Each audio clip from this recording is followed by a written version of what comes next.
బంగాళాఖాతంలో ఏర్పడ్డ వార్దా తుఫాన్ క్రమంగా బలపడుతోంది. ప్రస్తుతం విశాఖకు ఆగ్నేయంగా సుమారు 1000 కిలోమీటర్ల దూరంలో కేంద్రీకృతమై ఉంది. మరో 12 గంటల్లో బలహీనపడి తీవ్ర తుఫానుగా మారే అవకాశం ఉందని వాతావరణ శాఖ హెచ్చరించింది. నెల్లూరు, కాకినాడ మధ్య తీరం దాటవచ్చని, అప్రమత్తంగా ఉండాలని సూచించింది.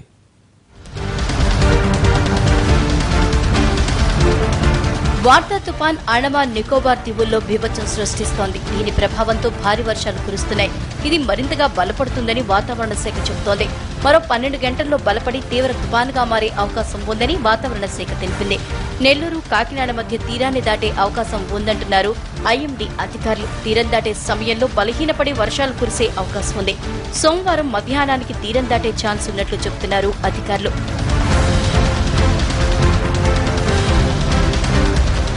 వార్దా ప్రభావంతో కోస్తా తీరం వెంబడి గంటకు 50 కిలోమీటర్ల వేగంతో గాలులు వీస్తున్నాయి. తీరం దాటే సమయంలో 100 నుంచి 130 కిలోమీటర్ల వేగంతో గాలులు వీయవచ్చని వాతావరణ శాఖ అంచనా. తుపాను ప్రభావంతో సముద్రం అల్లకల్లోలంగా ఉండే అవకాశం ఉన్నందున శనివారం నుంచి మత్స్యకారులు వేటకు వెళ్లొద్దన్నారు అధికారులు. అన్ని పోర్టులలో 2వ నెంబర్ ప్రమాద హెచ్చరికల్ని జారీ చేశారు.